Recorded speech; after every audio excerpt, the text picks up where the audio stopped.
Hey everybody, we are live at Arrowhead Stadium in the aftermath of the Chiefs. Let's see, what was that final score? 30-23 win against the Broncos. It was 30-20 for so long that I keep forgetting there was that extra field goal there at the end that didn't end up mattering too much. And the Chiefs win. They're now 7-1. We are here to discuss this game, the larger implications of the season. You've got beside me Sam Mellinger, columnist. On the other side of him, Blair Kirchhoff, writer. You've got me, Brooke Pryor, writer. And we're going to jump right into it. We used to have a guy here named Bill Ryder. Bill Ryder? Yeah. Like R-I-T-E-R? Yeah, like Austin Ryder. Okay. Starting center. Yeah. I thought you meant like W-R-I-T-E, because I didn't spell Ryder the first time. It was Ryder the Ryder. Well, it works. If that's your name, like D-liner had to be a defensive lineman. Sure did. Absolutely did. We're here to discuss the important things clearly, but Blair, I think we're going to jump right in with one thing you wrote about, which was the Chiefs' effectiveness in the red zone today. Because if you look at where they were a couple weeks ago against the Patriots, we did that pregame Facebook Live. We were talking about how, hey, field goals aren't going to cut it tonight. And surely enough, that was pretty prophetic. That's what the Chiefs had to rely on for most of the night. They end up falling short. Today, though, Harrison Butker rarely needed other than kicking those extra points, which he missed one. So hell might have frozen over. Somebody check for us. But yeah, that's his first extra point miss of his career. Right. You know? So I was looking it up. Butker didn't miss. He wasn't with the Chiefs for the first 3 games last year, joined him in the 4th week, and he ended up kicking 38 field goals, which is an NFL record for rookies. It was the Chiefs team record for field goals in the season. And that's great if you're a kicker. It's not so great if your goal is to score touchdowns and not kick field goals. But he did a lot of that last year. Not so much this year. He was on the field for one. He kicked 1 field goal, and that kind of that was the first Chiefs score after they didn't score in their first possession for the first time all year. Right? I think. Yeah, I think that's right. Yep. First time all year. First of all, let's set the tone here. They win the coin toss for the 8th straight game, and they won it for all 4 preseason games. So what are the odds? Voodoo has happened. Yes. I'm going to look up the odds right now. What are the odds to win a coin toss 12 straight times? So they defer, they kick, 3 and out. That's sort of been the pattern all year for this team. But then they get the ball back and score, but they didn't do it this time. They ended up punting back to the Broncos. Broncos get a touchdown. And then the Chiefs get the ball back, and they get to the 1-yard line. Remember, they got down to the 1, and there was a false start on Andrew Wiley back to the 6. They kicked the field goal, and Patrick Mahomes said after the game he was really, disturbed by having to kick a field goal after getting into the red zone. Well, that didn't happen the rest of the game. Every time the Chiefs got in the red zone after that, they got a touchdown, 3 touchdown passes from Patrick Mahomes in the red zone. And one of the things that struck me about their red zone visits in this game is how quickly they scored after getting into the red zone. Mm-hmm. They get into the red zone, they run a play, don't score, then they run another play, touchdown. So 1 pass to Travis Kelce, 2 to Sammy Watkins, and they have gotten touchdowns in the red zone 3 out of 4 times today, and over 70% for the season. This from a team that got touchdowns in the red zone 45% of the time last year. And you mentioned Travis Kelce had a touchdown. It's actually his first touchdown since week 4 against the Broncos in Mile High. Been that long? I didn't realize that. I saw somebody tweet that. I thought, surely that's not right. Check the game log. Sure enough, it's been a while, which is kind of crazy that it took him so long. And then Sammy Watkins, another guy, he hasn't had a touchdown since week 3, I believe, against the 49ers. And it was also his first multi-touchdown game since week 3 of 2017. How about that? So, yeah, it's been a long time for Sammy Watkins. Felt like this was kind of his game to break out, but as a lot of guys talked about in the locker room afterward, this is one of those teams, this offense, that every week a new guy has a hot hand. This week it was Sammy Watkins. It was also kind of Travis Kelce. Tyreek Hill had a quieter game for him, only had 3 catches. Kareem Hunt hurdles another dude.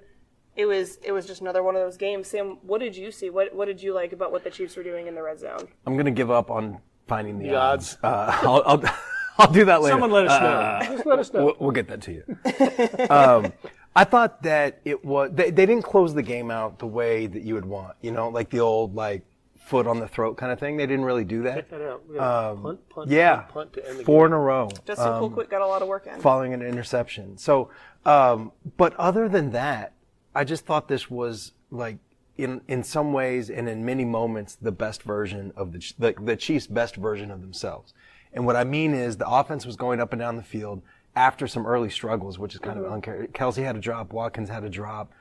Blair, you mentioned that penalty that pushed them back to a field goal. But then the offense started going up and down the field a little bit, and the defense was holding. And I know, the Broncos aren't the greatest offense in the world, but they're not terrible. And they did just drop. Cardinals are awful, whatever. But the Broncos did score 45 points in their most recent game, and they had 3 extra days to prepare for this. And the Chiefs, by the Chiefs standards, and by the 2018 NFL standards, the Chiefs shut them down. 23 points, that's got to be enough to win, all the time. And they got it was two turnovers, right? The fumble and the Kendall Fuller pick and the Kendall Fuller interception on the flea flicker pick. So, dude, I really think so if you look at it this way, I've started to think about it in these terms. If the Chiefs if they can get to 5 combined forced punts or turnovers. For stops. Yeah. So 4 change of possessions without scoring. I think that's a win for the defense. That's their goal. It's a really low bar. It's a screwy way to think about football for some of us that remember defense existing. Not that? you, because you came here from covering the Big 12. Yeah, I don't. I've never seen defense. What is that? But but I think that should be their goal. And Kendall Fuller hasn't been this year as good as I expected him to be. Maybe my expectations were too high, but he was a boss in Washington. But he's given up a few more catches than I would have expected. But, to see him, and he kind of went underneath. That was a really good pick, too. It wasn't just really athletic poorly thrown ball. Yeah, he comes under the receiver and makes a really terrific catch. It was just, that was really cool to see. And then the other thing, I think, this was the best, correct me if I'm wrong, guys, I think this was the best that the pass rush has been consistently from, Breland Speaks, I thought, looked really good. From the beginning to the end. They got a lot of pressure. 5 sacks. Was it 5? Yeah, 3 for Ford and 1 each for Speaks and who am I missing? Chris Jones. Yeah, Chris Jones. Who had the 2018 sack? Did he not? wasn't that great? I wish we could just zoom in straight on that. Pillow and a blanket. That was great.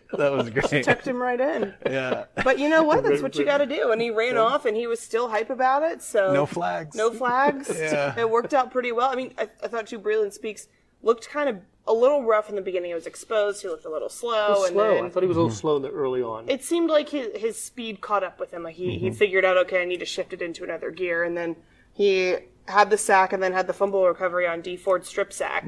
Looked really good. We'll save discussion of Breland Speaks for Lynn, his guy. So we'll hold off on that. We'll put that on ice. By the way, Robert says there is a 0.02% chance of winning the coin toss 12 times in a row. Robert, my man. What was it? 0.02? 0.02%. That's not a lot. It's not a lot. So Chiefs seems pretty lucky. That was my scoring average in basketball when I played. By the way, I'm trying to find who said it. We've gotten a lot of comments, which is awesome, so keep filling those in. But someone mentioned, Marcus said, do we think it's strategic the way they use Sammy Watkins today, meaning they've waited to game plan him being the number 1 option to keep defenses on their toes? I think there might be something to that. I don't know that they're necessarily been saving him. You talked to Sammy after the game. I did talk to Sammy, and he's been really patient this whole time. That's kind of the thing, is he's coming from Buffalo a couple stops ago where he demanded to be the guy. He knows he's not the guy here, and that makes it easier on him. He has less pressure, but the thing that really stuck out to me isn't anything that Sammy said, it's what Mahomes said afterward, and he said that he went up to Sammy before the game and said, hey, you owe them. They didn't see what you were about last time because he got hurt in the second quarter. His hamstring injury, he was out the rest of the game. It's the only game this season that he didn't have a catch in. So this Denver team, they didn't really know what, as Patrick put it, he said, they don't know what you can do. Granted, there's film that would actually show them what he can do, but they hadn't experienced it themselves. So he was kind of their X factor, their secret weapon today, as much as Sammy Watkins can be a secret weapon. So I think that there was probably some strategic planning in that this Broncos defense has seen the Chiefs 2 games in a row, seen some different looks, seen some different guys. They hadn't seen Watkins, and I think they really used that to their advantage. Yeah, the touchdowns were interesting. They got the looks, I believe. They got the looks they wanted through motion once.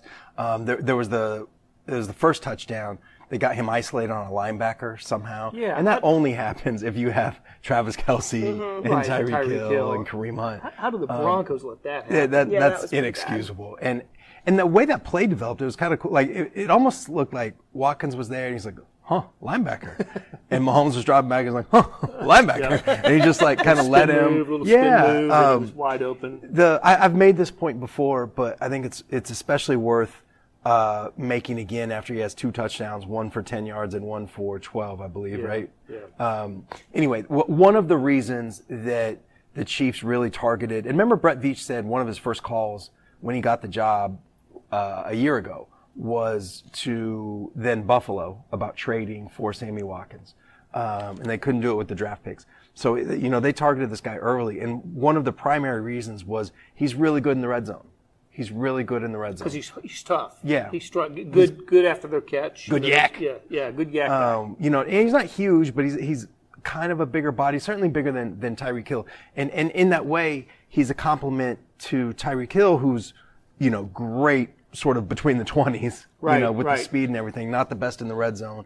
And it doesn't allow defenses to just, we're going to cover the dog out of Travis Kelce. Because that's what, they've been clogged. You just talked about this. They got clogged in the red zone a lot, the last few years. And I'm not saying this is like the total fix. This is everything. Certainly quarterback matters and a lot of other factors. But I do think that it sort of unlocks some things for Kelce. And he got the other touch, like the first 2 touchdowns. He was the other one. Yeah. A couple things. First of all, Watkins probably he may have surpassed Tyreek Hill in rushing attempts by wideouts. And that speaks to what Andy likes about him and the fact that he can do that. And the other thing that I find kind of interesting is with the red zone success, that's where Andy Reid really shines. That's you're not at midfield and you're using Hill's speed or Kelce's acumen. It's where Andy Reid's play calling really comes into the fore. And I was just struck by how they got the matchups they wanted. On Watkins' second touchdown, he just kind of dragged underneath. He was wide open, and we kind of laughed at the drive that didn't result in the touchdown field goal. How open Kareem Hunt was in the flat. The pass was a little too hard. It knocked Hunt out of bounds. He could have just walked into the end zone if they put a little more better touch on the pass. But yeah, that's they just have so many weapons, and we've talked all about Watkins' touchdowns and Kelce's touchdowns, and we haven't talked about the most impressive one of the day. I know we've skipped right over the hurdle. And I'm here for that. And that's and with that, We're gonna you sub stay. out. Well, that's Lynn's mic. Oh, We're live. We're live. This is how we roll in one take land. One take. Hot take, one take. Yeah, the second week in a row, it's not just the hurdle, but it's the yards after the hurdle. what was that stat that you tweeted? Yeah.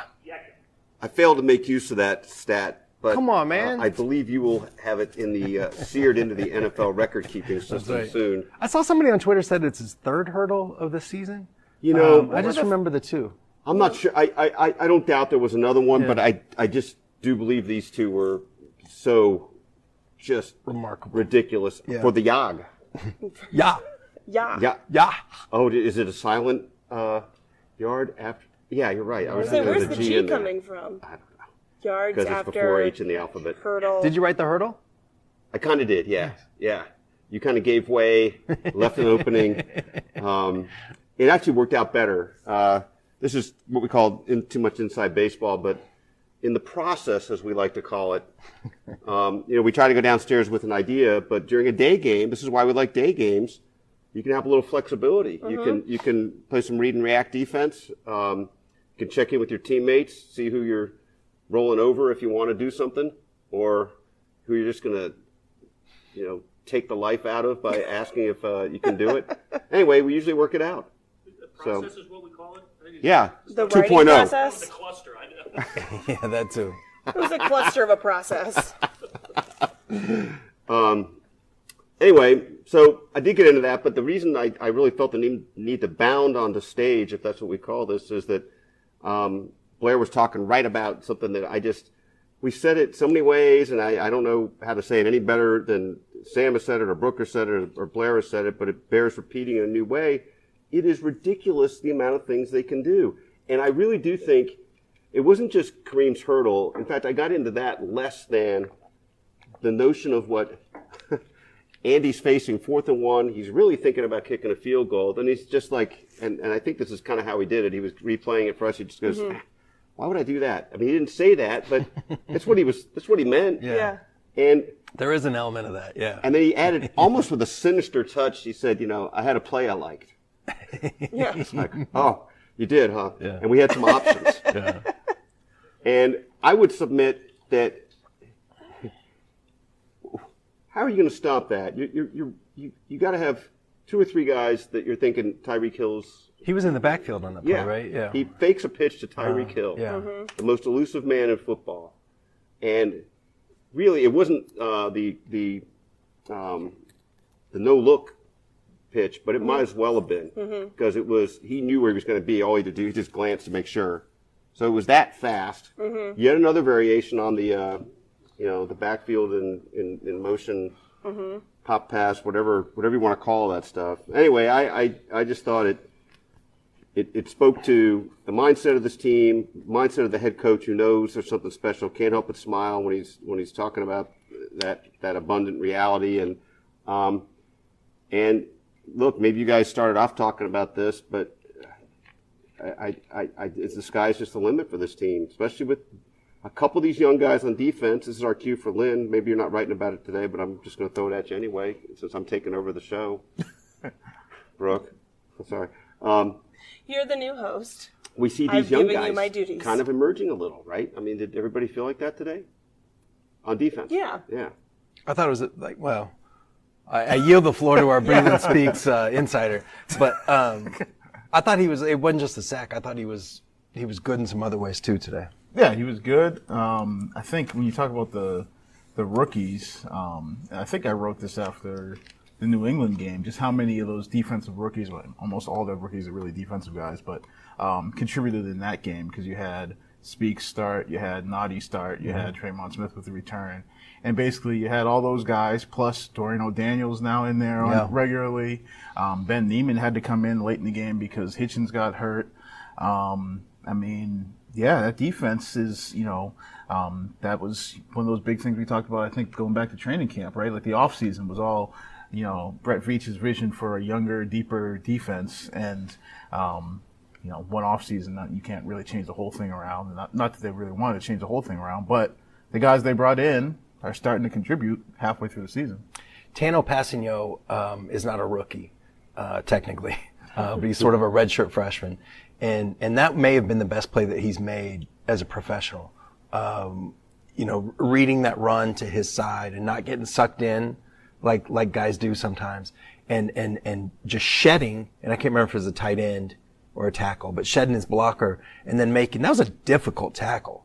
You know what I mean? That you have to be athletic to make that, sort of diving around, the blocker and dragging, I think it was Phil Lindsay, right? Dragging him down in the backfield, which forced Denver into it was a 55-yard field goal, which they missed, and that ensuing possession you take over at your own 45, and that was their first touchdown, I think, on that ensuing possession. That was a huge lead, right? That's because it was 7-3 at that point. I believe that's right. Yeah. So that's when they took the lead and basically never gave it back. Yep. Went up 10-3. Yep. Yeah. And Chris Jones actually was talking about that play, and he was saying how huge it was. He was talking about that was for Passigno the film study, being athletic, being aware, all that in one play was basically what Chris Jones was talking about, just how huge that was for them and for him. Yeah, that's sort of that intersection of if he wasn't prepared, if he wasn't a smart, intelligent football player, he wouldn't have been able to read that. But he also had to be just a stupid athlete, to be able, just to be that strong and that, smart guy, stupid athlete. In a good way. Yes, I want to clarify. I don't know if the kids still say that or not. Kids use that? I don't know.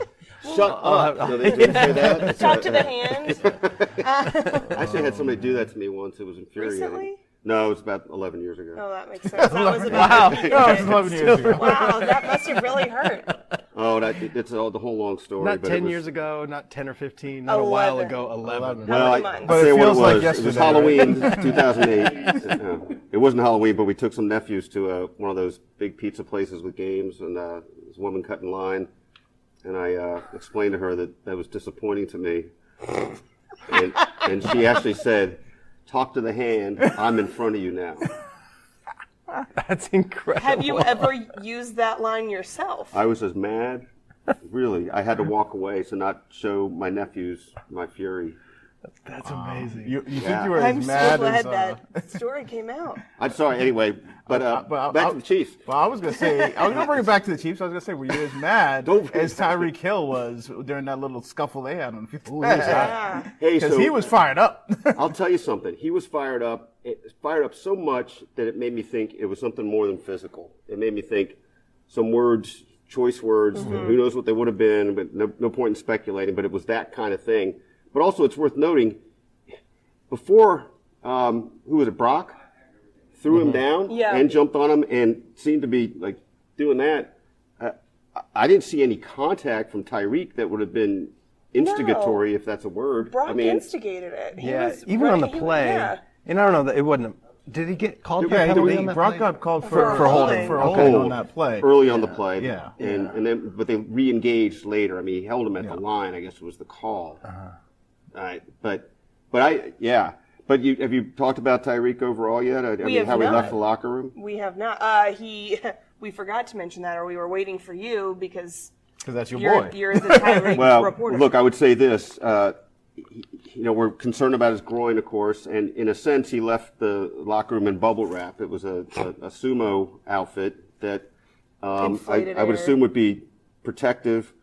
It seemed to bode well that he was semi-nimble in the sumo suit and of good cheer. It didn't, and he walked off just fine. But I think we were talking about this, and what with me being the guy who knows speed, as Tyreek has pointed out, I don't think that would show up in your walk, right? I mean, a groin injury, the problem is really bad. I mean, he as was you try to already accelerate. waddling in the sumo costume, but I think that was more a product of like Costume? Yeah.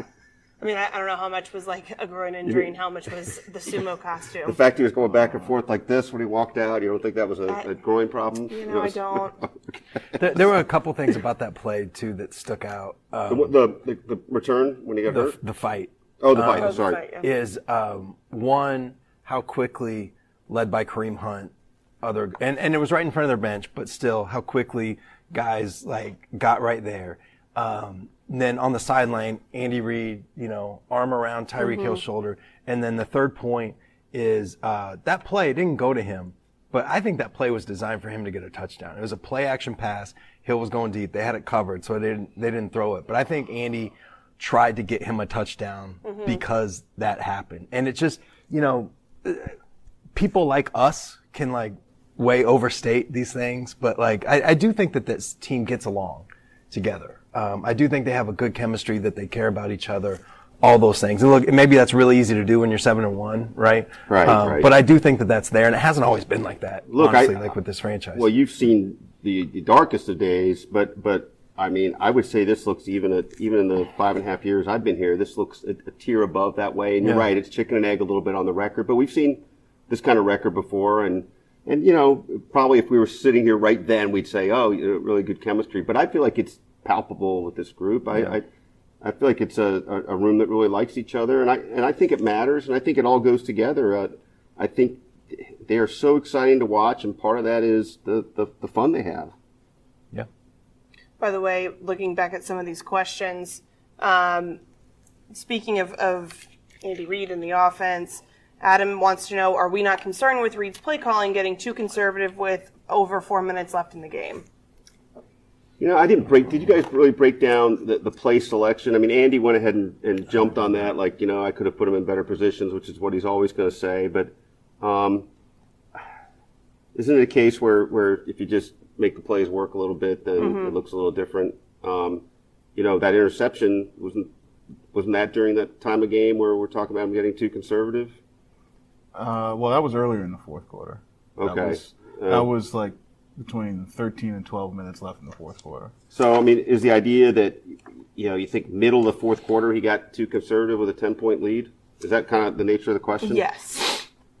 Well, There was a lack of ability of the offense to put the game away And I can understand with that a touchdown. they still scored 30 points. You Yeah. know? More than they scored last time. It's a weird thing. Like the quarterback goes for 303, I think, and 4 touchdowns, and it's kind of like, you know, like the team scores 30, and we're talking about like how the offense didn't do enough. You know, and again, I know I beat this point into the ground, but some of that is in 2018. The you know, your offense has to be a lot better, but and certainly how this team's built. I don't know. I mean, they're not going to be perfect every time. You know, you can't be perfect all the time. And I thought all around, you know, the Broncos aren't a great team, but they're not a terrible one either. I just thought from start to finish, all things considered, no game's ever going to be perfect. This was pretty good. Mm-hmm. And look, I'm just looking. Go ahead, Lynn. Well, I was just going to say, and I think the question like specifically asked about like the last like 4 or 5 minutes, right? With the lead. I mean, they do have a thing in football they like to call a 4-minute offense, which basically you're trying to run out the clock as much as anything. Like you're not necessarily, you know, trying to go up top and make big plays. You want to run the clock out. You have the lead. You have the game in hand. You know, the clock is basically your enemy at that point. So, I mean, that's also a thing you have to consider. If you're talking about the last 4 minutes, it's like, well, and usually you would do that by running the ball, but they just didn't run it that much. And when they did, they didn't gain much on the ground to that. Yeah, no first downs on their last 3 possessions. Correct. But look at this. I mean, again, I'm a little hard pressed to remember the specifics of where these plays went. But if you just look at the possession, they get the ball at 8:02, and they try to pass 3 straight times. Mahomes sacked. Mahomes incomplete short. Mahomes passed short middle to Sherman, and they punt. So, I mean, I know you can pass and still be conservative, but Right. And then, you know, I don't know, you make the call. It's 5:03 left in the game. You got the ball. Aren't you going to sort of to Lynn's point, it's not the 4-minute offense yet, but aren't you going to run a couple? Especially if you had Talking gone about 3 and clock out, more? throwing. You know? And they brought out, by the way, on that drive, this is worth noting, those 2 runs, they sucked up 2 Denver timeouts. Yeah. So, you know, I don't know. And they've like done you some said, things, right? Like the Pittsburgh game, they closed out with on the ground, getting the first down. Yeah. There was another one, wasn't there? I don't know. But my point is, like, this is not, what we saw tonight has not been like a thing that's hurt them a bunch in the past. No. Right. You know, that we need to, like, get all freaked out about. I don't think. Yeah. And look, I mean, you got a pretty good running back.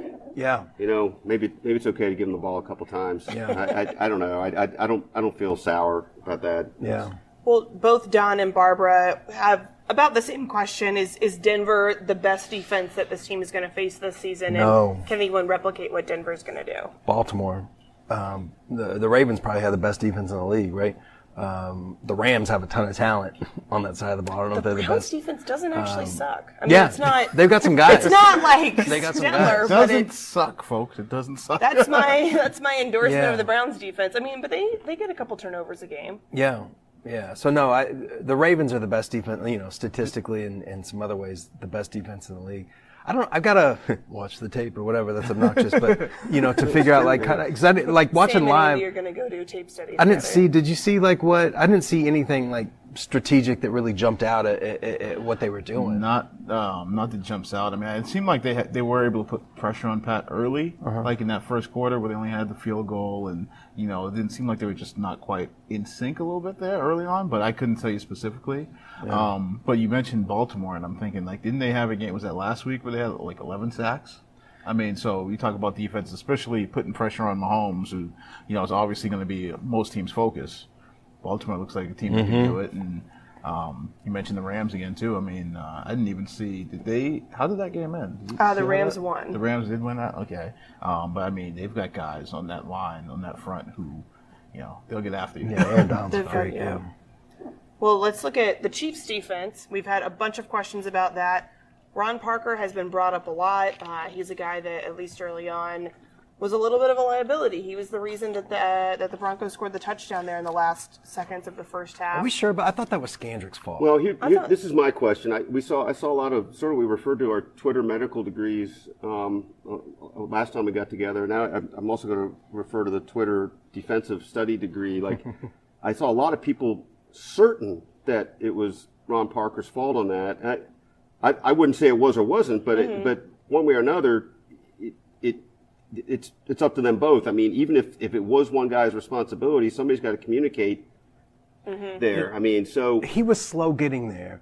So it could have been. Like, I'm not saying. Right, it could have been. you But know, Skandrick let these him go aren't- with nothing there. And what the thing about Skandrick, I watched that play more than I should have, but because it was just like, this guy's wide open. Like, How did this happen? And it looked like everybody was in man coverage. And Skandrick, it looked like Marcus Peters is one of the best in the world at like reading, getting picks off not his man. You know, kind of freelancing a little bit. Yeah. And it looked like Skandrick thought a throw was going to come underneath. And so he got off of his guy and kind of sat down, you know, to jump a route. That's what it looked, you know, I'm 60% sure that that's what happened. I saw a screenshot that made it look like 3 guys were covering a tight end underneath. Not what you want. Not what you want. I mean, but I don't know if that's really. Yeah. But I wouldn't presume to know what that defense was, other than we know it was the wrong defense. And that's not a defense of Ron Parker. Well, Ron Parker's No, been I bad. know, right. I mean, and look, that deep ball earlier had very much the Broncos' first drive, or early, second yeah, drive. yeah. That had very much the appearance of the same thing. Like Parker seemed to be late getting over, got behind Fuller on that, but I don't know what that coverage was. Yeah. And I think, I mean, that was the same drive where a couple of plays earlier, they hit the deep ball on the other sideline on Nelson's guy, where Murray looked like he was late getting over there too. I mean, I'm pretty sure that's the same drive, if I remember right, because they had a long pass play on the near sideline on Nelson's guy, and it looked like, again, it's hard to tell, but it looked like Nelson thought, okay, there's somebody over the top, which Murray was, but I also think they were kind of doing a little disguising at the snap, so Murray had a little bit further to go, and I mean, that one was, I'd have to go look play by play, but I feel like that was like a 40-yard play or something like that. I To set think it that might up. have been.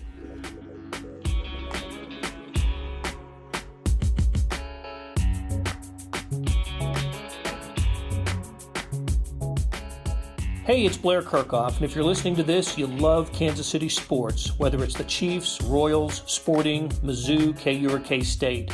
And no one covers these teams like the Kansas City Star.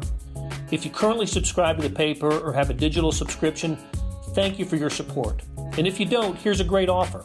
It's called Sports Pass. Unlimited digital access to every sports story and video on kansascity.com. And it's just $30 for the first year. It's the best sports value in town. Just 8 cents a day or $2.50 a month. You can't beat that. Subscribe now at kansascity.com/sportspass. The last couple of weeks we've said, hey, the secondary doesn't look as bad as we thought it was at the beginning of the season. Was this game, did they regress, do we feel like? Or, I don't know, how do we kind of diagnose what's going on in the secondary today? 42 yards, just. I don't know. It's a good question. I mean, because like cornerbacks get beat. Like it's hard. Like when you watch. You're not going to have a perfect game. Yeah.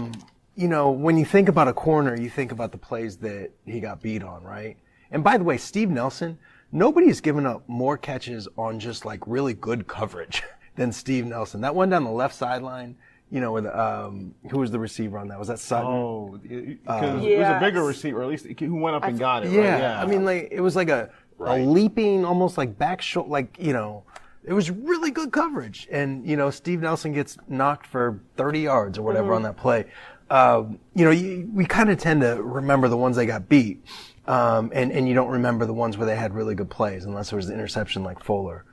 So I don't know. I don't know how to, I think the corners have generally been good this year.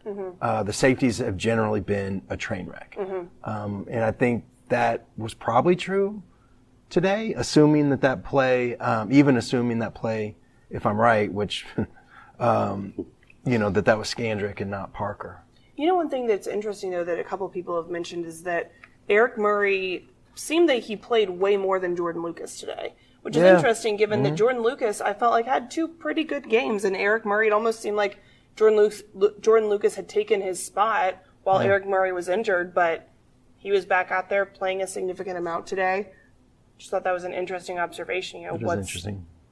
Lucas was out there enough to make 6 tackles, which surprises me. Well, Lucas started, right? Or at least I didn't see if he was out there for the very first play, but I know he was out there at safety the second play. It was him and Parker. So I He did assume start. He did started, start, right? yeah. Well, and the other thing is, and we'll have to look when you see the snap counts, but Lucas may have been out there more, just not at safety, because they've sort of made him one of the de facto nickel or dime linebackers. Like, and it was one of those things that I talked to Bob Sutton about during the week, because you have obviously Dorian O'Daniel, who everybody's been clamoring for, because they get beaten pass coverage with the running backs, even though a lot of that doesn't happen in passing downs, but that's another thing.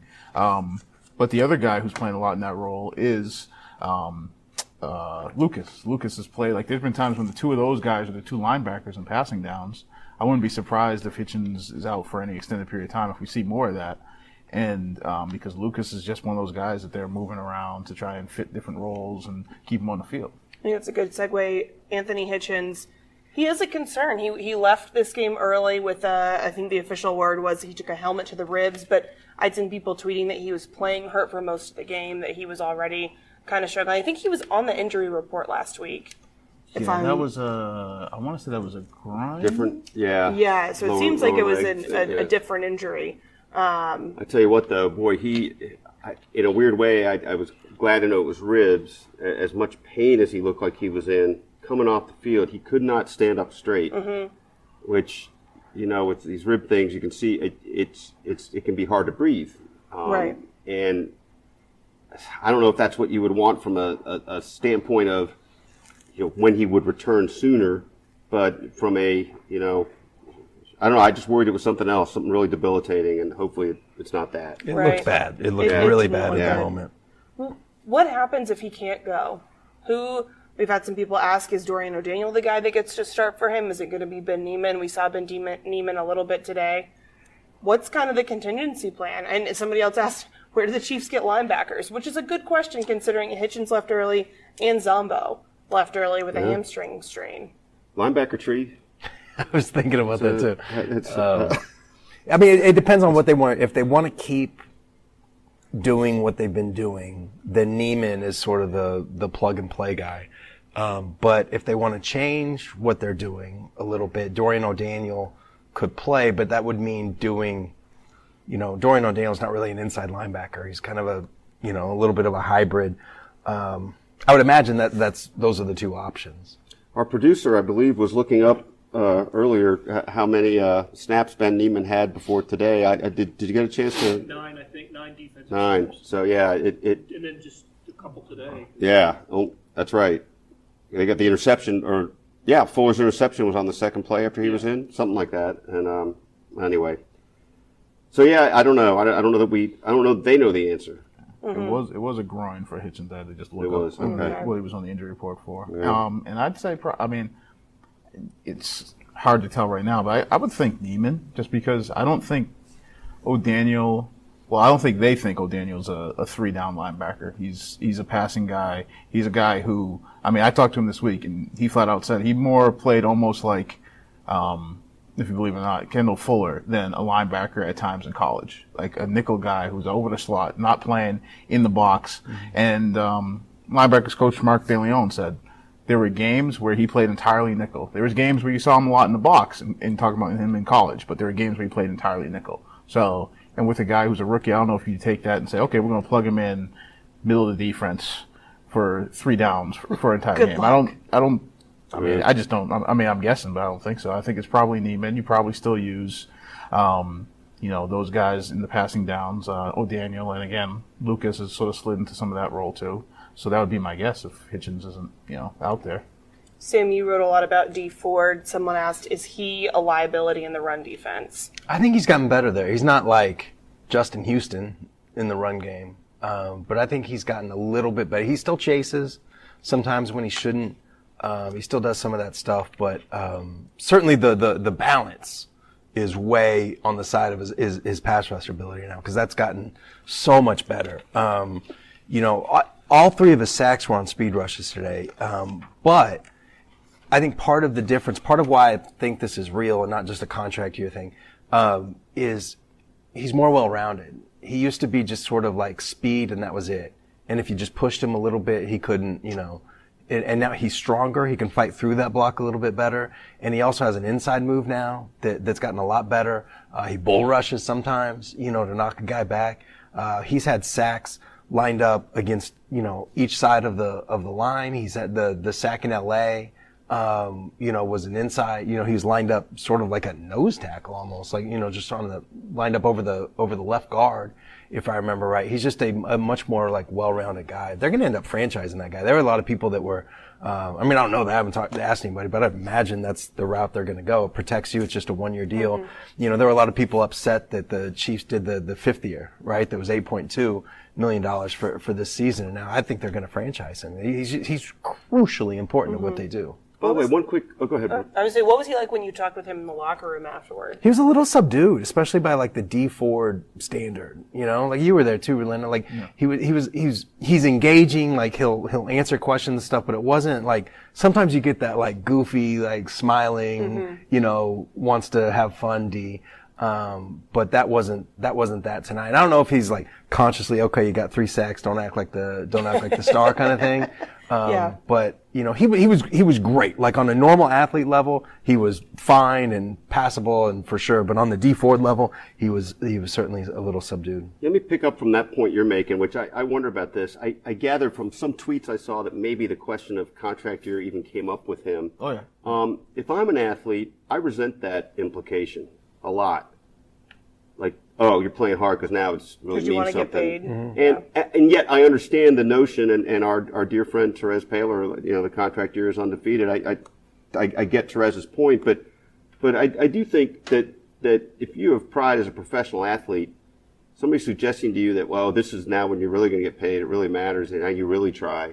I wouldn't like that. No, And it doesn't mean. And I don't even know that it's true. Yeah. He doesn't have the background. That's a big thing. That's the thing. Yeah, Yeah, well, right. There's healthy. that. he's healthy. Which he's been asked about every single time we talk to him, and he likes to poke fun at that now. I say, D, how does it feel to be fully healthy? And he's like, I knew you guys were going to ask me that.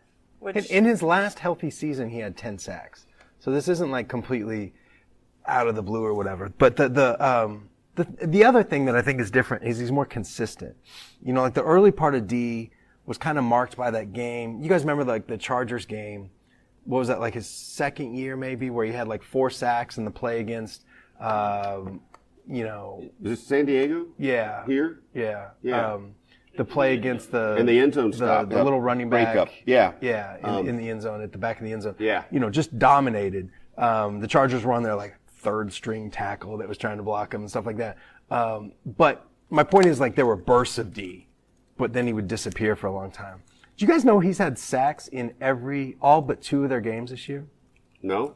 And he's forced a fumble in 3 of the last 4. Like he's just there's a consistency about him that hasn't been there before. I was just thinking in my head, do you remember which ones were the 2 he didn't? Just because One was New England. Because one of the the other one. games he came out of hurt too. Like so, there's a game where he played. Right. I mean, he played most of the game, but he missed time at what was that, the San Francisco game, right? Because I think Speaks was in there at the end of that San Francisco game. Or was that Houston? He had a I'm thinking sack of? against San Francisco. I'm trying to remember if it was him. I who forgot came the other out, one. One of or- them was New England, where he didn't have a Okay. sack. Didn't even have pressure there. Brady was getting the ball out quick, but No, well, I mean, so and he's got how many now for the season? I mean, he had 3 today, 8. right? So 8. Yeah. 8 On pace for 16. 8 weeks into the season. yeah, Oh. yeah. Not bad for what was it? What did you say? 8.2. I think he had 17. I think this is right. I think he had 17 sacks in his career before this season. I think that's right. And now he's got 8. it's not bad. Let's see. I'm looking at my list of things. Jordan Tribe asked a question. Jordan Tribe. He said if the Chiefs could upgrade any position at the trade deadline, what should they pick and why? I think their answer would be safety. What would your answer be? Probably safety, or depending on Justin Houston's health. How many times have we said that in the last 6 years? By the way, Not as many times we said maybe it a about Eric pass Berry, rusher, but yeah. right. One of those spots. I feel like in some ways this is like oversimplification, but I guess that's what we do, right? Their Super Bowl hopes in a lot of ways depend on how often and consistently they can get to the quarterback. Like the offense is going to be good. Like that's going to happen as long as those 3 guys stay healthy: the quarterback, the receiver, and the tight end, maybe the running back too. But if they can get pressure on the quarterback, that's all they need. That's all they need. And it was interesting, this is obvious, but Mike Smith brought this up the other day when we had all the assistant coaches. he cares far more about pressure on the quarterback than sacks.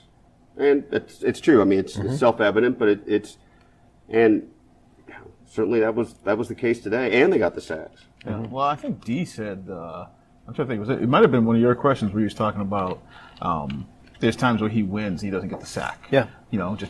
So he's not so much honed in on sacks. I mean, obviously he cares, but it's more you can do everything right when you rush and not get the sack, and he's conscious of that too. And I think he mentioned that just a little while ago. It's winning the play, right, more than anything else. And he's been doing that much more consistently than he ever has before. But their defense definitely, I mean, like when they really get ramped up and they're like I was writing a little bit about the sudden change thing that Andy and Bob Sutton have talked about, how whether it's usually an interception or you have a big change in field position and the defense has to respond.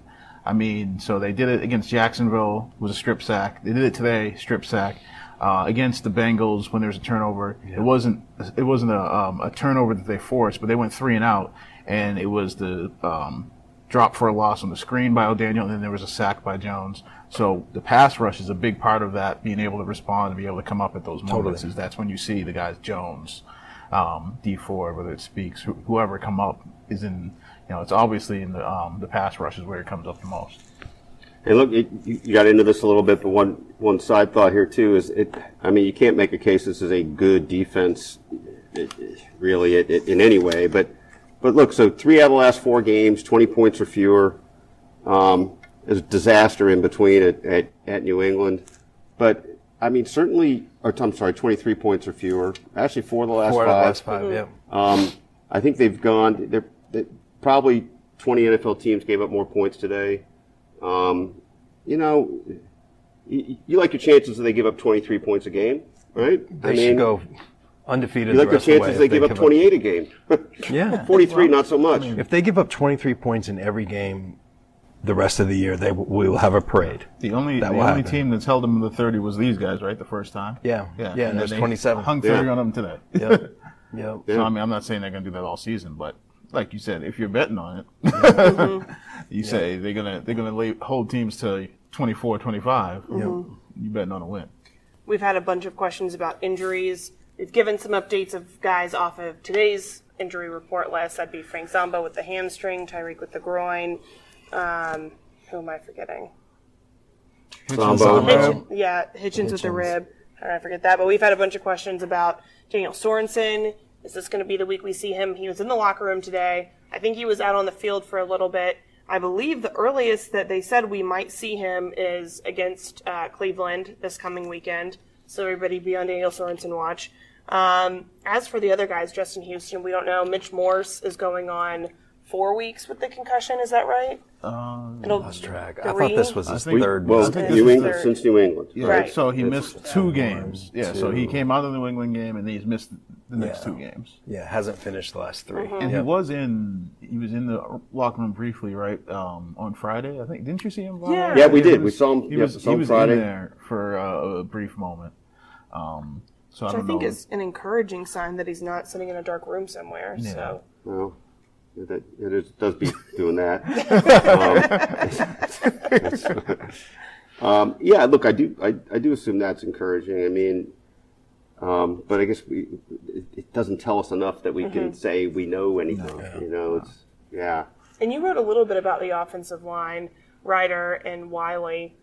Did they do? Look, all I do is make mention that it was a makeshift line, and that this was not a great offensive day for them at all. I mean, Mahomes was not sharp early, and they, Chris Conley had two procedure penalties or false starts, and but on balance, if you're looking at, let's just base it purely on the stats, you're not feeling bad about how the line performed here, right? No, Are you? Well, Mitchell Schwartz had a great game. Yeah, he did, and I think we finally heard Von Miller's name once today.